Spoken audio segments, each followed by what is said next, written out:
Shalom jemaat yang dikasih oleh Tuhan. Selamat pagi. Sebelum kita mulai ibadah kita, mari kita sama-sama satukan hati dan berdoa. Terima kasih Tuhan, terima kasih Yesus untuk pagi yang luar biasa yang boleh kami rasakan Bapa. Tuhan, kalau sebentar kami memuji dan menyembah nama-Mu, kiranya kalian memberkati kami Tuhan, kiranya kalian disenangkan atas puji-pujian kami Bapa. Terima kasih Tuhan, terima kasih Yesus. Haleluya. Amin.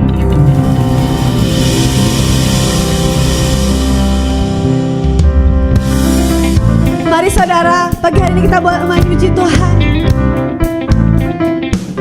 Yes Lord, sebab sukacita-Mu Tuhan mengalir di hidup kami Bapa.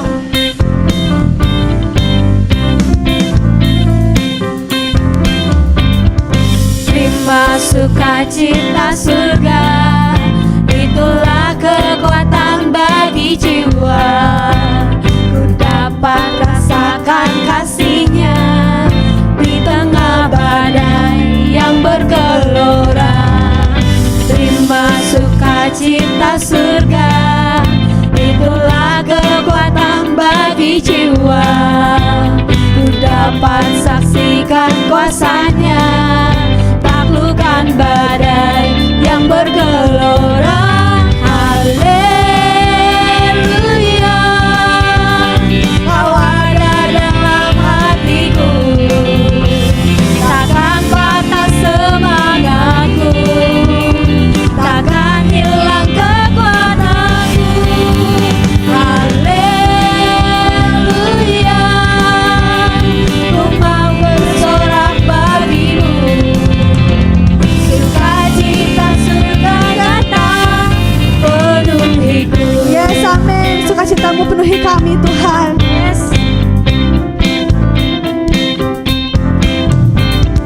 Terima sukacita surga, itulah kekuatan bagi jiwa. Ku dapat rasakan kasih-Nya di tengah badai yang bergelora. Terima sukacita surga, itulah kekuatan bagi jiwa. Ku dapat saksikan kuasa-Nya, taklukkan badai yang bergelora. Haleluya, Kau ada dalam hatiku, takkan patah semangatku, takkan hilang kekuatanku. Haleluya, ku mau bersorak bagimu. Sukacita surga datang penuhiku. Yes Lord. Yes. Haleluya.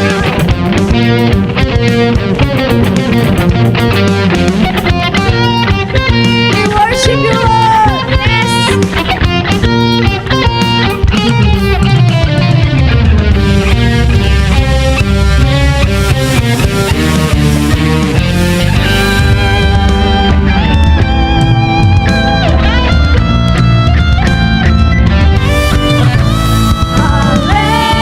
Haleluya, Kau ada dalam hatiku, takkan patah semangatku, takkan hilang kekuatanku.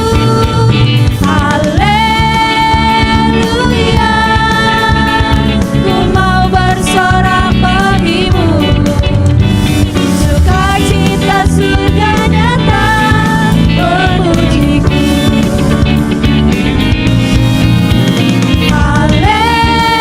Haleluya, Kau ada dalam hatiku, takkan patah semangatku, takkan hilang kekuatanku. Haleluya, ku mau bersorak bagimu. Sukacita surga nyata, Sukacita surga nyata. sukacita surga nyata. Sekali lagi saudara. Sukacita surga nyata penuhiku. Yes Lord. Amin.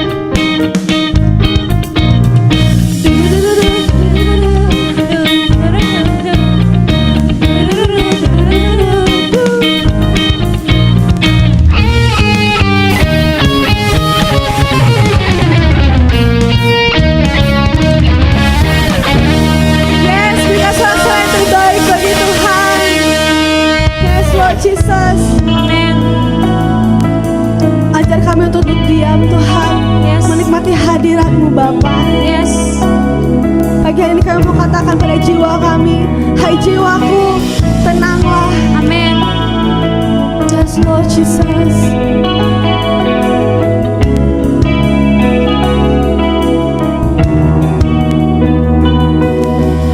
Dari manakah pertolongan Saat ku hilang harapan, namun selalu Dia bekerja. Walau ku belum melihat, tenanglah, Dia telah menanti. Sekalipun musim-musim terus berganti, sabarlah, jangan menyerah. Sekalipun hati dan dagingku telah habis lenyap, Yesuslah bagianku. Dia memegang seluruh hidupku. Ku percaya Dia Allah yang setia. Yes Lord, Kau Allah yang setia Tuhan. Terus percaya dan berserah, imanku takkan goyah, karena firman-Nya berkata, Kau takkan tinggalkan kami Tuhan. Kau takkan pernah tinggalkan. Tenanglah, Dia telah menanti. Sekalipun musim-musim terus berganti, bersabarlah, jangan menyerah.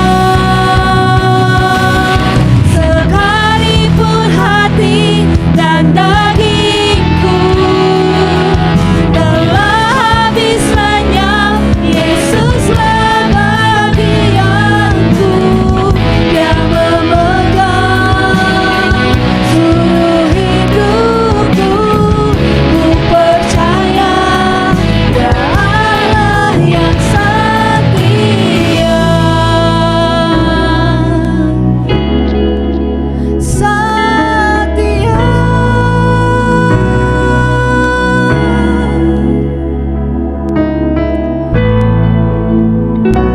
Yes Lord Jesus.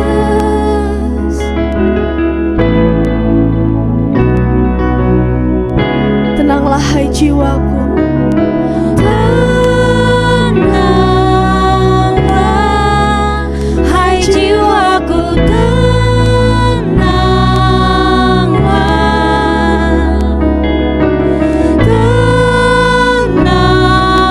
Tenanglah, hai jiwaku, tenanglah.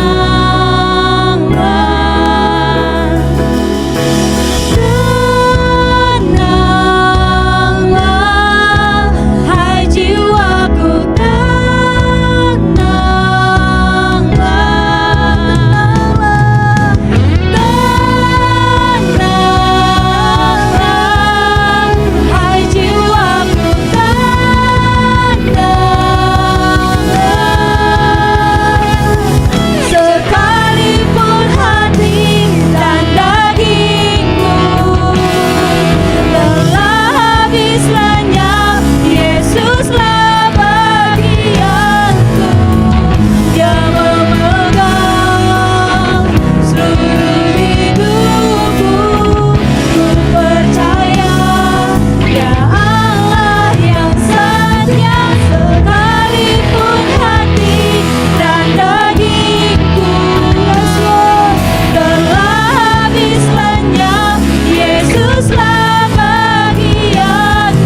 kami memuji Engkau Tuhan. Dengan segenap tubuh kami Tuhan, dengan segenap jiwa dan roh kami Tuhan, kami mau terus Tuhan muji Engkau Bapa.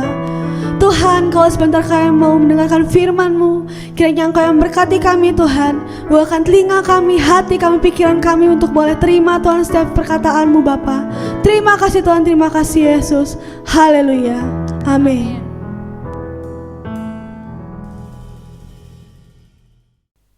Shalom, selamat pagi jemaat yang dikasihi Tuhan. Puji Tuhan, kita boleh kembali datang kepada Tuhan pagi ini dengan pujian kita, dan saatnya kita akan mendengarkan firman Tuhan. Sebelumnya mari kita tundukkan kepala dan kita akan berdoa. Bapa Surgawi, terima kasih buat hari yang baru yang Tuhan berikan bagi kami sehingga kami boleh kembali datang kepada Engkau di pagi ini Tuhan. Di hari yang indah, hari yang diberkati, hari yang dijadikan, hari yang dijanjikan oleh Engkau. Teduhkan hati kami Tuhan, supaya setiap kebenaran firman-Mu boleh tinggal di dalam hati kami, boleh memerintah hidup kami, dan boleh menuntun langkah-langkah kami. Karena firman-Mu adalah pelita bagi kakiku dan terang bagi jalanku. Mari Roh Kudus urapi setiap kami, bawa setiap kami supaya kami boleh menjadi pelaku-pelaku firman-Mu dalam kehidupan ini. Terima kasih Tuhan Yesus, kami siap mendengarkan firman-Mu pagi ini. Dalam nama Yesus Kristus yang siap dengarkan firman Tuhan, mari sama-sama katakan amin. Puji Tuhan, pagi ini kita akan sama-sama mendengarkan renungan firman Tuhan. Saudara, beberapa waktu yang lalu, tepatnya sebelum kita merayakan 17 Agustus, Indonesia sangat dibanggakan dengan kemenangan atau perolehan medali emas Olimpiade melalui Grecia dan April, saudara ya.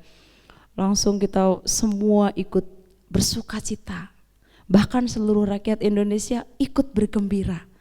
Menjadi satu kebanggaan buat negeri kita, karena Indonesia pada akhirnya membawa medali emas.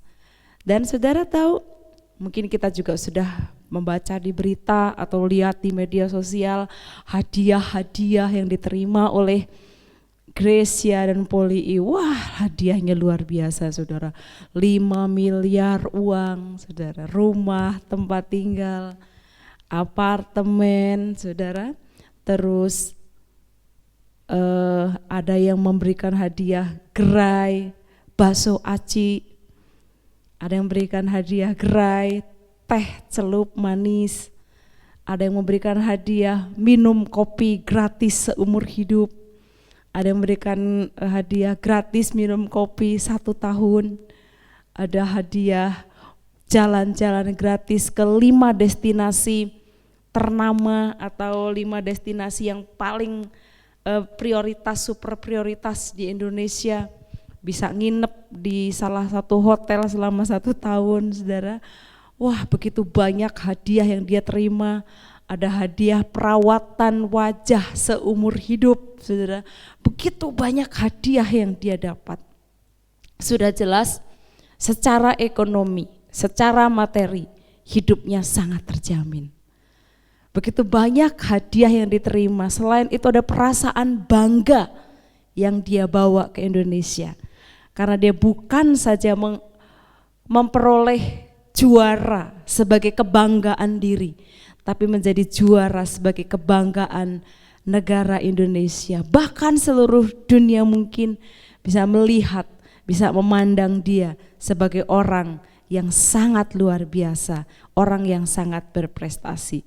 Bahkan kita juga mungkin mulai merenung-renung, saudara. Kalau saja saya yang memperoleh hadiah sebanyak itu, apa yang akan saya lakukan? Apa yang akan saya kerjakan? Saya mau buat apa seluruh hadiah itu? Kita mulai melamun, saya mau ke sana, saya mau ke sini, saya mau lakukan ini, saya mau lakukan itu. Saudara, seringkali kita hanya berpikir pada kemenangan akhir.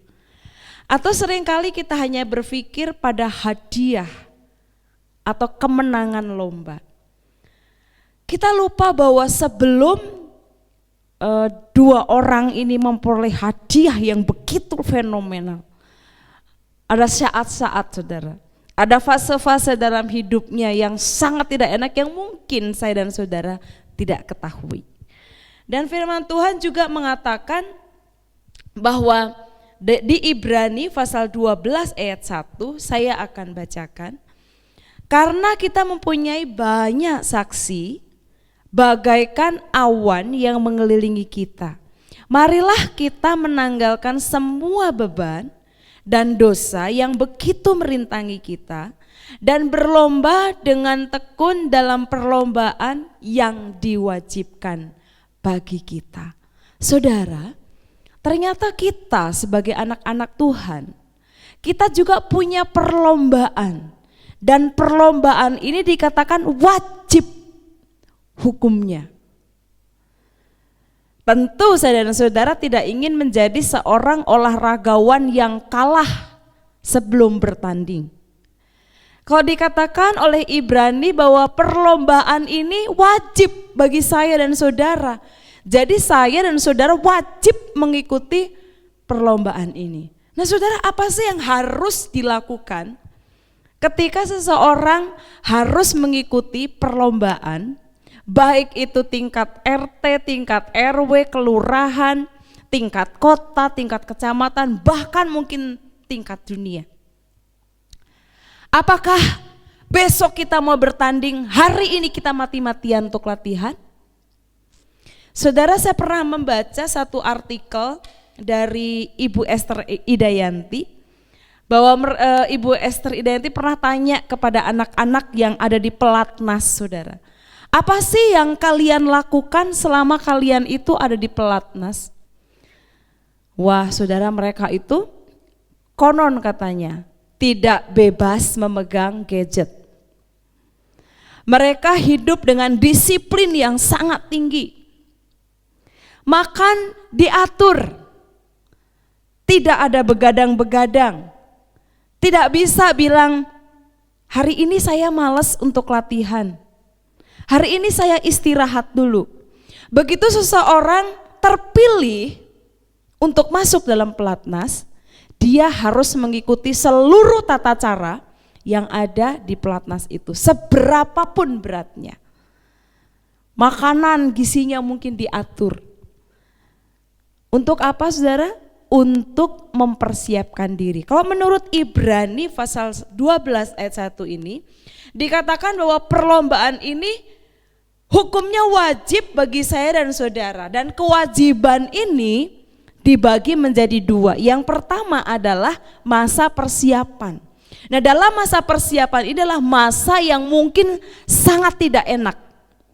Dalam masa persiapan ini mungkin adalah masa yang mungkin banyak dihindari oleh anak-anak Tuhan. Saudara bisa bayangkan, rata-rata mereka itu adalah anak-anak remaja. Mereka harus tinggalkan pergaulan-pergaulan yang selama ini mungkin mengajak mereka untuk keluar malam, clubbing, nongkrong di kopi. Mereka harus tinggalkan semuanya itu. Makanannya ditimbang, saudara. Nilai gizinya diperhatikan sedemikian rupa. Ini masa persiapan. Dan masa persiapan ini adalah masa yang mungkin menjenuhkan dan melelahkan. Karena setiap hari kerjanya hanya latihan, latihan, latihan, dan latihan. Tidak ada hari tanpa latihan. Bangun tidur mungkin sudah ditentukan waktunya jam berapa. Tidur juga sudah ditentukan waktunya jam berapa. Berapa lama harus beristirahat. Berapa gram makanan yang boleh dimakan. Apa saja snack yang tidak boleh dimakan. Enggak sembarangan saudara. Ini adalah masa persiapan. Masa untuk mendisiplin diri. Masa untuk latihan. Dan itu bukan rahasia saudara. Di tempat-tempat pelatnas begitu banyak orang yang digembleng untuk dipersiapkan menjadi pemenang pada akhirnya. Kalau menurut firman Tuhan dari Ibrani 12 ini, saya dan saudara diwajibkan mengikuti perlombaan. Dan wajib ini dibagi menjadi dua hal. Yang pertama adalah masa persiapan. Dalam masa persiapan ini ada disiplin-disiplin yang harus kita latih bukan secara jasmani, tapi secara rohani. Disiplin ini menyangkut latihan. Latihan ibadah, saudara. Timotius di sana banyak menyinggung tentang latihan ibadah itu mengandung janji. kok ibadah harus dilatih sih? Bukankah ibadah itu mengalir begitu saja? Ternyata kalau kita melihat konteksnya sebagai seorang olahragawan, saya dan saudara sedang dipersiapkan untuk menjadi pemenang pada akhirnya. Mau tidak mau saya dan saudara harus mendisiplin diri dan melatih diri secara ketat. Kita perlu latihan terus-menerus. Latihan apa sajakah? Apakah kita latihan fisik juga? Apakah kita latihan seperti yang disarankan oleh pelatnas di tempat pelatnas? Saudara, kalau ini adalah hal rohani, kita perlu melatih diri. Kita perlu melatih manusia rohani. Ternyata manusia rohani tidak bisa menjadi kuat begitu saja tanpa adanya latihan-latihan, saudara. Dan latihan yang pertama adalah berdoa. Masa sih doa harus latihan? Bukankah doa itu secara alami bisa kita lakukan? Kalau doanya itu hanya sekedar doa makan, doa mau tidur, doa bangun tidur, itu dari kecil kita sudah diajarkan, ayo lipat tangan, tutup mata, berdoa, bilang terima kasih sama Tuhan buat makanan ini. Bangun tidur juga mungkin kita diingatkan, jangan lupa berdoa, mengucap syukur sama Tuhan karena Tuhan sudah memberkati sepanjang malam. Berdoa seperti apa sih yang harus kita latih? Saudara, Tuhan Yesus ketika membawa 3 muridnya ke bukit, ke Gunung Getsemani, waktu Tuhan Yesus mau disalibkan. Ketika Tuhan berdoa dan kembali kepada murid-muridnya, ternyata murid-muridnya itu tidur.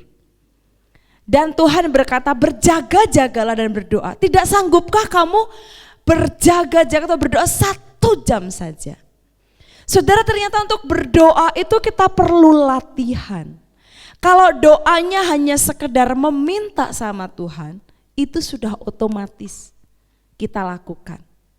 Bahkan hidup kita ini dipenuhi dengan sederet permintaan kepada Tuhan.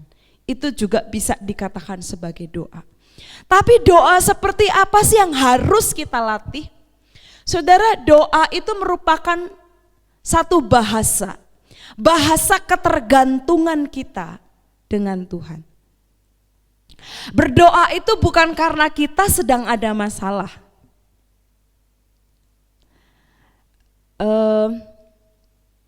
Joyce Meyer berkata, kalau kita hanya berdoa saat ada masalah, itulah masalah kita.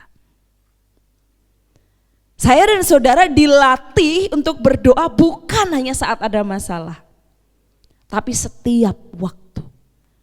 Doa itu berarti kita sedang berkomunikasi dengan coach kita. Doa itu berarti kita sedang membutuhkan, bergantung, mengandalkan pelatih kita yang sesungguhnya. Doa itu sedang menyatakan rasa ketergantungan kita kepada Tuhan. Kalau doa dikatakan sebagai nafas orang-orang Kristen, berarti kita gak bisa hidup tanpa doa. Doa berarti kita sedang meneladani Yesus. Berdoa berarti kita sedang menantikan apa yang akan Dia sampaikan kepada kita. Sehingga di dalam menghadapi latihan-latihan, kita tahu latihan mana yang paling tepat buat saya dan saudara. Latihlah diri kita untuk beribadah. Latihlah diri kita untuk berdoa. Dalam doa itu ada permohonan, ada penyembahan, ada ucapan syukur. Doa tidak sekadar atau tidak melulu hanya meminta. Doa mungkin kita bisa menghabiskan menit-menit atau jam-jam hanya duduk, diam, dan mengagumi Tuhan. Nah, ini tidak terjadi secara otomatis. Harus latihan, harus mendisiplin diri kita. Mungkin ada orang yang berkata, kok betah ya dia menyembah Tuhan sampai berjam-jam. Saudara, itu tidak otomatis tiba-tiba langsung bisa 2 jam, 3 jam menyembah Tuhan. Dibutuhkan latihan demi latihan. Dikatakan bahwa Tuhan Yesus sebelum memulai pelayanannya, dia berdoa. Markus pasal 1:35 mencatat pagi-pagi benar, waktu hari masih gelap, ia bangun dan pergi keluar. Ia pergi ke tempat yang sunyi dan berdoa di sana. Saudara, apa gak bisa Tuhan Yesus hanya minggir sedikit dari murid-muridnya dan berdoa? Kenapa dia harus pergi? Kenapa dia harus keluar? Kenapa dia harus pergi ke tempat yang sunyi? Kebersamaan dengan Bapa jangan diganggu oleh hal yang lain. Saudara, kalau kita berdoa, kita bawa handphone kita bergetar, itu akan sangat mengganggu. Saat kita berdoa, handphone kita berbunyi, ada panggilan, itu juga akan sangat mengganggu. Saat kita berdua dengan Tuhan, kita perlu pergi ke tempat yang sunyi. Dan itu membutuhkan latihan, saudara. Tidak otomatis. Mari kita teladani Tuhan Yesus pagi-pagi benar. Sebelum Tuhan, bayangkan saja, dia itu Tuhan. Dia itu penuh kuasa. Dia itu pembuat mukjizat. Dia bisa lakukan segala hal. Tapi pagi-pagi benar, dia bangun ketika masih pagi. Dia pergi ke tempat yang sunyi dan dia berdoa. Bagaimana dengan saya dan saudara? Apa yang kita lakukan ketika kita bangun di pagi hari? Apakah kita sudah mulai melatih diri kita sujud di hadapan Tuhan? Merendahkan diri di hadapan Tuhan dan menyatakan bahwa Tuhan, hari ini saya butuh Engkau. Hari ini saya tidak bisa jalan sendiri seperti hari kemarin. Hari ini saya butuh tuntunanmu. Hari ini saya butuh bimbinganmu. Hari ini saya butuh hikmatmu. Tidak ada sedetik pun bisa saya lewati tanpa Engkau. Doa adalah cara kita menyatakan bahwa kita butuh Tuhan lebih dari apapun juga. Bahkan Matius pasal 14 ayat 23 dikatakan Yesus naik ke bukit untuk berdoa seorang diri. Ketika hari sudah malam, ia sendirian di situ. Pagi-pagi mengawali dengan doa. Dan ketika seluruh pelayanan di sepanjang hari itu dilakukan, dia pergi ke bukit untuk berdoa seorang diri ketika hari sudah malam. Ini menarik sekali, saudara. Yesus itu 100% Allah. Tapi ketergantungannya dengan Bapa tidak bisa dianggap main-main. Dia menyatakan bahwa dia butuh sekali Bapa. Dia menjaga persekutuan dengan Bapa sedemikian rupa. Secara manusia pelayanan Yesus sangat melelahkan. Ribuan orang selalu mengikutinya dengan berbagai masalah. Tapi Tuhan Yesus selalu mengawalinya dengan berdoa dan mengakhirinya dengan berdoa pula. Saudara, kita perlu meneladani Tuhan Yesus. Siapakah yang menjadi nomor satu dalam kehidupan kita? Doa berarti kita melatih kepekaan kita untuk mendengar arahan Tuhan, untuk mendengar arahan coach kita. Saudara, kalau kita melihat pertandingan apapun juga, baik bulu tangkis, baik basket, hingar-bingar riuh sedemikian rupa. Tapi para olahragawan ini, dia tidak terganggu dengan riuhnya suara-suara lain. Dia akan bisa membedakan mana suara coachnya. Begitu juga dengan kehidupan kita, saudara. Di dalam dunia ini begitu banyak suara-suara asing yang bisa membelokkan iman kita. Di dunia ini begitu banyak kabar berita, saudara, yang sepertinya alkitabiah yang bisa meruntuhkan iman kita. Kalau kita tidak melatih kepekaan kita di dalam Tuhan, kalau kita tidak melatih telinga rohani kita di dalam Tuhan, kalau kita tidak melatih diri kita untuk berdoa, kita mungkin akan salah mendengar. Kita pikir itu suara Tuhan, padahal itu hanya suara perasaan kita sendiri. Itulah sebabnya penting mendisiplin diri dan melatih diri untuk berdoa. Itu latihan yang pertama, saudara. Mari kita mulai praktekkan dalam kehidupan kita. Timotius mengatakan bahwa saya dan saudara seorang olahragawan. Jadi kita penting untuk melatih dan mendisiplin diri kita. Saya sangat diberkati saudara kok di GPDI, gereja kami yang di desa. Itu setiap pagi mungkin saya juga sudah sering sampaikan ini, 4:30 ibu-ibu saudara, rata-rata ibu-ibu pergi ke gereja, jalan kaki, mereka berdoa yang dinamakan bedstone saudara. Dari jam 4:30 sampai jam 6 pagi. Mereka berdoa, menyembah Tuhan, bersafaat untuk kami bahkan. Untuk saya saudara sampai hari ini masih disupport doa dari sana. Saudara, ini tidak terjadi begitu saja. Ini membutuhkan latihan yang bertahun-tahun. Sehingga banyak di antara mereka yang sudah pulang ke rumah Bapa sebagai pemenang. Latihlah diri kita untuk berdoa. Yang kedua, kita perlu melatih diri kita untuk membaca dan merenungkan firman Tuhan. Mazmur 119 ayat 105 berkata, firman-Mu itu pelita bagi kakiku dan terang bagi jalanku. Artinya apa saudara? Kalau hidup kita, hidup saya dan saudara tanpa firman Tuhan, jalan kita gelap. Dan kalau jalan kita gelap, kita nabrak-nabrak, kita terjerembab, kita tersandung oleh batu, kita salah arah, kita salah tujuan. Firman Tuhan berkata bahwa firman-Mu Tuhan, pelita bagi kakiku dan terang bagi jalanku.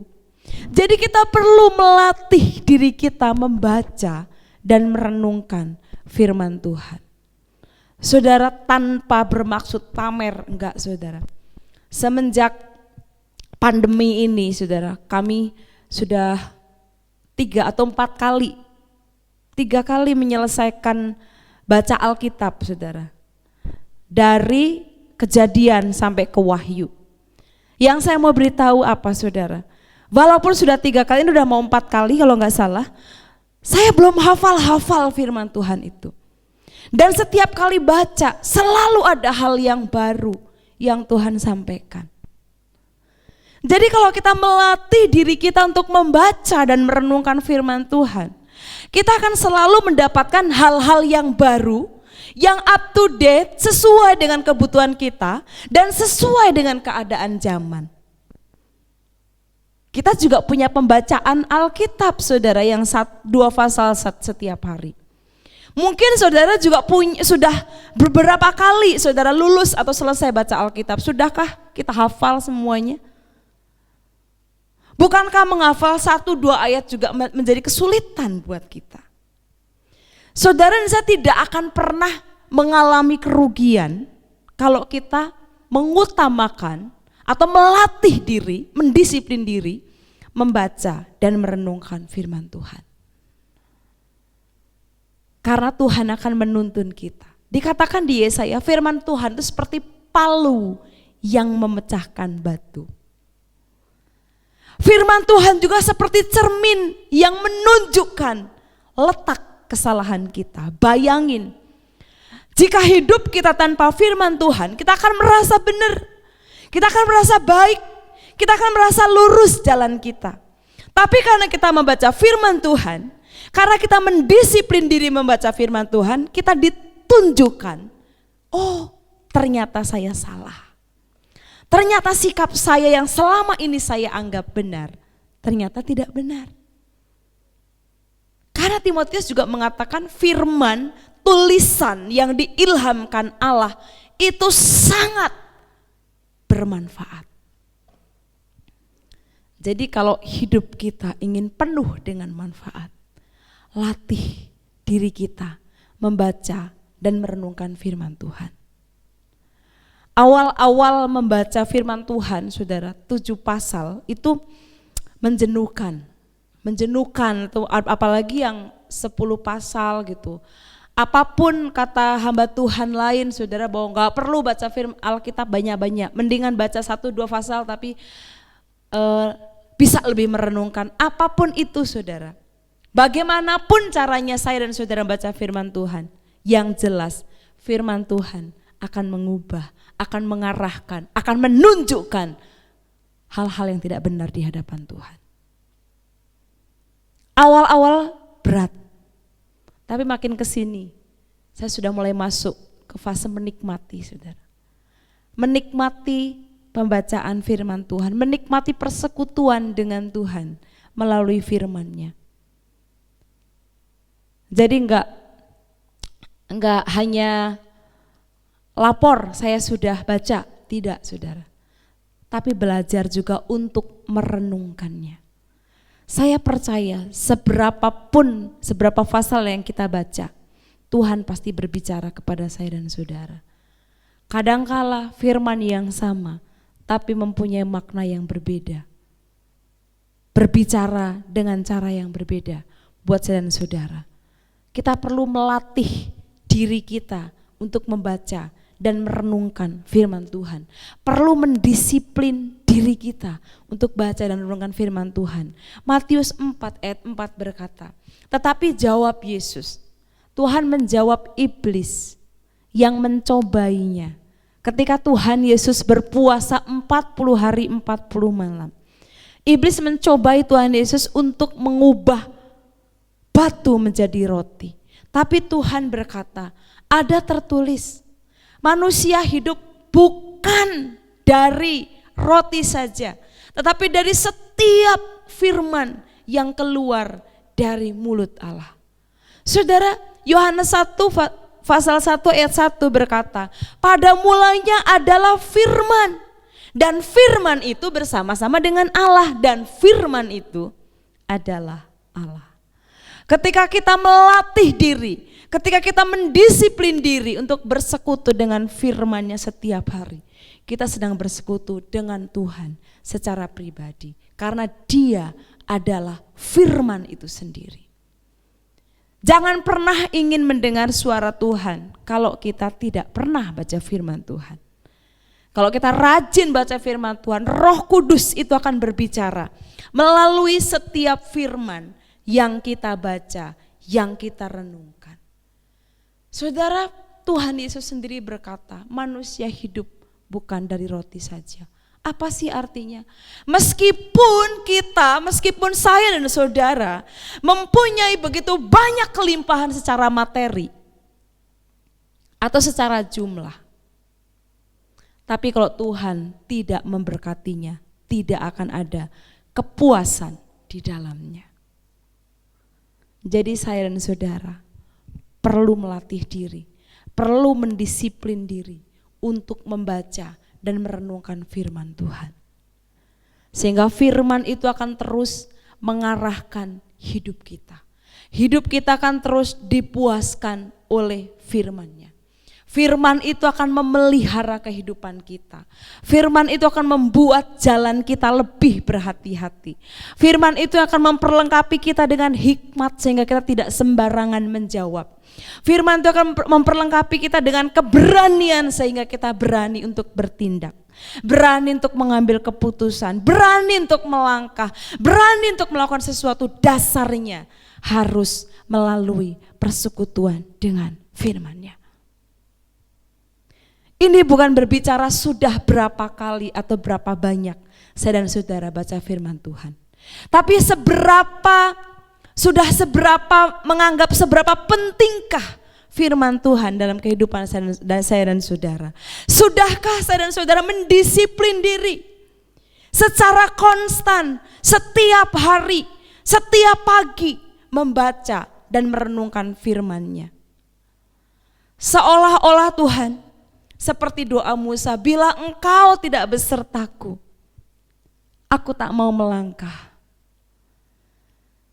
Jadi mari kita latih diri kita setiap pagi, Tuhan, tanpa firman-Mu saya tidak bisa jalani hari ini. Tanpa firman-Mu saya tidak bisa menempuh perjalanan ini. Mari kita andalkan firman Tuhan sebagai lampu penunjuk jalan, sebagai pelita, sebagai terang, sebagai kompas, sehingga jalan kita tidak tersesat. Kita tidak kepedean bahwa saya sudah melakukan hal yang benar. Ternyata menurut firman Tuhan itu tidak benar. Itu disiplin yang kedua, saudara. Pertama, mari kita latih disiplin kita dengan doa. Yang kedua, disiplin dengan baca firman dan merenungkan. Dan yang ketiga, mendisiplin diri untuk melayani. Saudara, melayani itu bisa berbicara tentang kolaborasi. Bayangkan saja kalau Gracia dan April ini masing-masing ingin menonjolkan diri, ingin merasa bahwa saya lebih hebat daripada kamu. Mereka tidak akan pernah memperoleh emas. Tapi karena ada rasa saling merendahkan diri, saling mendahulukan, saling menghargai, sehingga kemenangan itu diperoleh. Saudara, melayani itu adalah cara untuk kita menempatkan diri kita lebih rendah daripada yang lainnya. Markus pasal 10 ayat 45 berkata, karena anak manusia juga datang bukan untuk dilayani, melainkan untuk melayani dan untuk memberikan nyawanya menjadi tebusan bagi banyak orang. Tuhan Yesus datang ke dunia. Menurut Markus, dia datang bukan untuk dilayani, tapi untuk melayani saya dan saudara. Bahkan pelayanannya tuntas, sempurna sampai di kayu salib. Dan saya dan saudara diberikan kemenangan yang luar biasa. Sekali lagi, melayani itu berarti memposisikan diri kita lebih rendah daripada yang lain. Ini enggak banyak orang yang mau, saudara. Ini adalah hal yang tidak enak, karena setiap orang inginnya dihargai, inginnya dilayani, inginnya diutamakan. Tapi Tuhan Yesus mengajarkan kepada saya dan saudara. Yohanes pasal 13 ayat 4 dan 5 berkata, lalu bangunlah Yesus dan menanggalkan jubahnya. Saudara, bukan berarti Tuhan Yesus terus tidak pakai baju, tidak, saudara. Seperti outersnya, saudara, baju luarnya. Tuhan Yesus menanggalkan jubahnya. Ia mengambil sehelai kain lenan dan mengikatkannya pada pinggangnya. Kemudian ia menuangkan air ke dalam sebuah basi atau baskom dan mulai membasuh kaki murid-muridnya, lalu menyekanya dengan kain yang terikat pada pinggangnya. Kalau kita baca konteks firman Tuhan ini tentang siapa sih yang terbesar, siapa sih yang menjadi paling besar di kerajaan Allah, dan Tuhan Yesus memberikan teladan tentang melayani ini. Tapi Markus juga menulis bahwa Yesus datang bukan untuk dilayani, tapi untuk melayani dan memberikan nyawanya bagi banyak orang, termasuk saya dan saudara. Mari kita belajar untuk melayani. Mari kita belajar untuk memikirkan, mendoakan orang-orang di luar sana.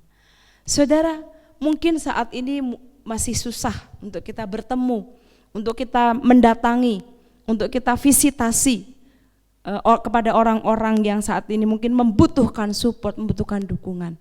Tapi paling tidak saya dan saudara bisa nanya apa kabarnya, bisa mendoakan, bisa membawa mereka kepada Tuhan. Kita tidak tahu, mungkin di antara mereka ada yang sedang lemah imannya, ada yang pengharapannya sudah mulai menipis, ada yang mulai garing dalam mengikut Tuhan, ada yang mulai suam-suam kuku dalam mengikut Tuhan, merasa datar-datar saja. Ada juga mungkin yang kehidupan doanya mulai kering, saudara. Ada mungkin yang sudah tidak pernah baca firman Tuhan. Ada yang mungkin antara rasa percaya dan tidak percaya itu terjadi dalam kehidupan mereka. Dan mereka membutuhkan saya dan saudara untuk melayani. Disiplin yang ketiga adalah disiplin melayani. Di akhir zaman, saudara, Timotius menulis, orang akan mencintai dirinya sedemikian rupa. Kalau orang sudah mencintai dirinya, dia tidak akan bisa melayani. Inginnya dilayani, inginnya dikasih like, inginnya dikasih jempol, inginnya diutamakan, inginnya dihormati. Tapi Tuhan mengajarkan, layanilah seorang dengan yang lain dengan kasih. Jadi saya dan saudara tidak akan bisa melayani kalau kita tidak punya kasih Kristus. Yesus sudah mengajarkan kepada saya dan saudara untuk melayani.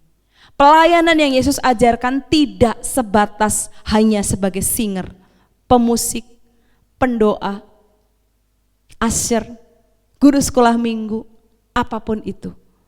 Tapi pelayani yang Yesus ajarkan, keteladanan yang dia ajarkan adalah membasuh.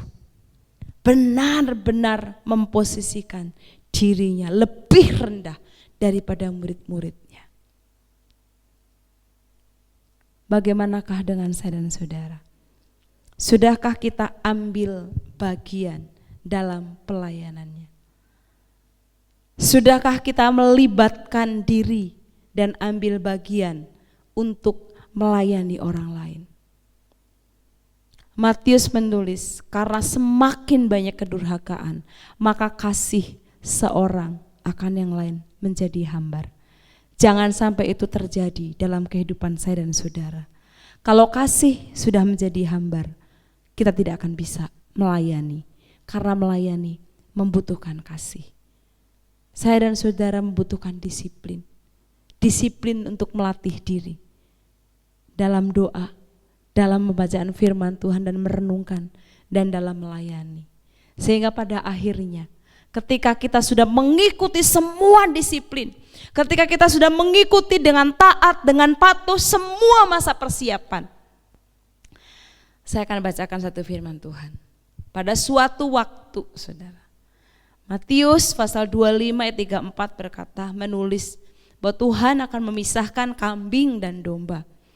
Dan domba di sebelah kanan, kambing di sebelah kiri. Dan Tuhan akan berkata, mari, hai kamu yang diberkati oleh Bapamu, terimalah kerajaan yang telah disediakan bagimu sejak dunia dijadikan. Saudara, ini adalah masa penyelesaian. Ini akan terjadi ketika masa persiapan, masa disiplin, masa latihan kita ikuti dengan baik dan taat. Tidak menjadi orang yang pundungan, tidak menjadi orang yang gampang mengundurkan diri, tidak menjadi orang yang tidak tahan uji, tapi kita mengikuti latihan demi latihan, disiplin demi disiplin. Sehingga kita akan dengar, saya percaya setiap kita semua, kita rindu Tuhan berbicara kepada saya dan saudara. Mari, hai kamu yang diberkati Tuhan, terimalah kerajaan. Saudara, itu nilainya jauh lebih besar dari yang diterima oleh Gracia dan April, saudara. Dan Tuhan akan berkata, hai hambaku yang baik dan setia, masuklah dalam kebahagiaan Tuhanmu. Saudara, ini adalah masa penyelesaian. Tadi saya katakan dari Ibrani 12 ayat 1 bahwa perlombaan ini adalah wajib hukumnya. Dan kewajiban ini dibagi menjadi dua, masa persiapan dan masa penyelesaian. Kalau masa persiapan ini kita sudah ikuti dengan benar, kita sudah jalani dengan benar, kita menjadi pribadi yang tunduk, pribadi yang taat kepada Tuhan, maka kita akan masuk kepada masa penyelesaian. Dan kita akan mendengar Tuhan berkata, mari hai kamu yang diberkati Tuhan, terimalah kerajaan yang sudah dipersiapkan Bapakku sebelum dunia dijadikan. Saya percaya Bapak rindu menyampaikan kalimat ini kepada setiap kita semua, orang-orang yang percaya kepada Tuhan. Sehingga saya dan saudara sebagai pribadi kita akan berkata, aku telah mengakhiri pertandingan yang baik. Gak peduli, mungkin selama hidup, sepanjang hidup kita banyak jatuh bangun. Kita gagal kadang-kadang. Kadang-kadang kita ingin berhenti, ingin istirahat, ingin belok. Tapi kita pada akhirnya harus berkata, aku telah mengakhiri pertandingan yang baik. Aku telah memelihara iman dan aku telah mencapai garis akhir. harus menjadi target kita. Aku telah mengakhiri pertandingan yang baik. Aku telah mencapai garis akhir dan aku telah memelihara iman. Ini akhir dari hidup kita, saudara. Ini pertandingan yang harus kita selesaikan. Mungkin kalau saat ini Tuhan sedang mendisiplin di luar yang 3 tadi. Duduk diam, taat, patuh kepada Tuhan. Sehingga kita bisa menyelesaikan pertandingan dengan baik. Bukan mahkota yang kita kejar, tapi kebersamaan dengan Tuhan selama-lamanya. Mari kita renungkan firman Tuhan pagi ini. Adakah disiplin-disiplin yang sedang Tuhan kerjakan dalam hidup saya dan saudara hari-hari ini? Apakah saya dan saudara sudah mulai kendor di dalam kita melayani, dalam kita berdoa, dalam kita membaca firman Tuhan? Merasa penting gak penting, harus gak harus. Hari ini kita diajar untuk mendisiplin diri. Ini adalah masa persiapan buat saya dan saudara. Sehingga kita semua bisa berkata, aku telah mengakhiri pertandingan yang baik. Aku telah mencapai garis akhir dan aku telah memelihara iman. Tundukkan kepala kita berdoa. Bapa Surgawi, ampuni kami Tuhan, kalau mungkin selama ini yang kami kejar hanya kemenangan, yang kami kejar hanya hadiah, yang kami kejar hanya jawaban-jawaban yang sesuai dengan yang kami inginkan. Hari ini kami belajar supaya kami melatih diri kami, mendisiplin diri kami Tuhan. Disiplin dalam berdoa, disiplin dalam membaca merenungkan firman Tuhan, dan disiplin dalam melayani. Kami rindu Tuhan, pada akhirnya nanti Engkau berkata kepada kami, mari hai kamu yang diberkati Bapa, terimalah kerajaan yang sudah disediakan Bapa dari sejak dunia belum dijadikan. Kami rindu Tuhan, kalimat itu kami dengar pada akhirnya, dan kami boleh memuliakan nama-Mu. Berkati setiap umat-Mu yang saat ini mungkin sedang kehilangan disiplin. Hari ini mulai kendor dalam membaca firman, hari ini mulai kendor dalam berdoa, dalam melayani. Mari Bapa, bawa setiap kami untuk kembali kepada firman-Mu seperti yang kami dengar hari ini, sehingga firman itu boleh mengubah kami kembali, memperbaharui kami kembali Tuhan. Berkati setiap umat-Mu dimanapun kami berada.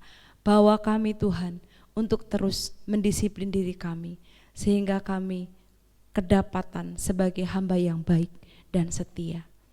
Kami mau akhiri ibadah kami hari ini Tuhan. Jemaat yang dikasih Tuhan, angkat kedua tangan kita dan kita akan terima berkat dari Tuhan. Anugerah dari Allah Bapa, kasih karunia dari Tuhan Yesus, persekutuan dari Roh Kudus menjadi bagian kita hari ini sampai selama-lamanya. Yang sudah terima berkat Tuhan, mari sama-sama katakan amin. Shalom, selamat hari Minggu. Tuhan Yesus memberkati.